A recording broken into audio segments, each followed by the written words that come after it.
আসসালামু আলাইকুম। আপনারা সবাই কেমন আছেন? আমিও আল্লাহর রহমতে ভালো আছি।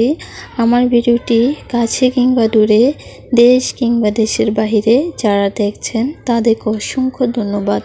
সকাল সকাল মুলকা নাস্তা করে নিলাম। তো এই যে বাবা পেঁপে নিয়ে আসছে বাজার থেকে, তো পেঁপে দিয়ে মাছের ঝোল রান্না করব। যেহেতু সারা রাত্র সকাল পর্যন্ত বৃষ্টি হয়েছে, কোনো তরকারি পাই নাই, তো যেই বলা সেই কাজ। এখন পেঁপেগুলো কেটে মাছগুলো ভালোভাবে কেটে ধুয়ে নিচ্ছি।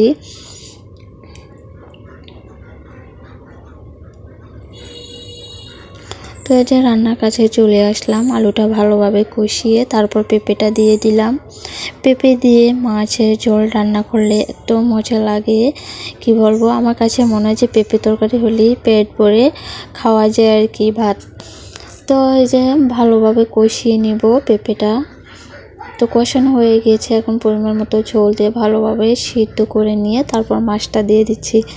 দেখেন আমার আজ 2-3 দিন ধরে মাছের অবস্থা এরকম হয়ে যায়, জানি না কি কারণে। তো আজ মাকে জিজ্ঞেস করলাম যে মা কি কারণে এরকম হয়। তো মা বলল যে আগুনটা যখন ভালোভাবে জ্বলবে তারপর মাছটা ভাজা ভাজা করবা, না হয় এরকম খুলে খুলে যাবে।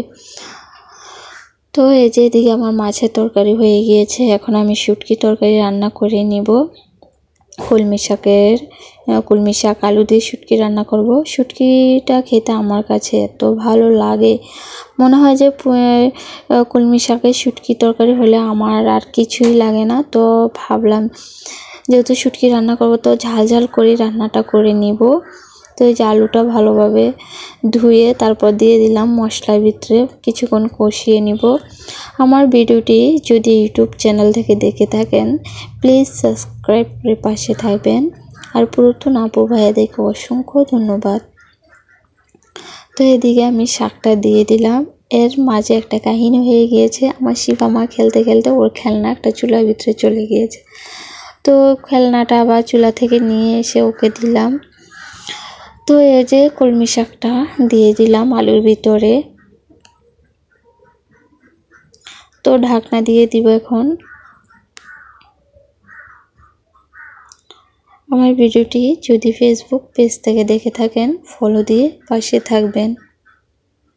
আজকের ব্লগ ভিডিওটি কেমন লেগেছে সবাই কমেন্টের মাধ্যমে জানাবেন। তো এদিকে কথা বলতে বলতে আমার রান্না প্রায় হয়ে আসছে, এখন নামিয়ে নিব। দেখেন কতটা লোভনীয় হয়েছে, খেতে কিন্তু ভীষণ মজা হয়েছে। আজকের ভিডিও এ পর্যন্তই। আল্লাহ হাফিজ।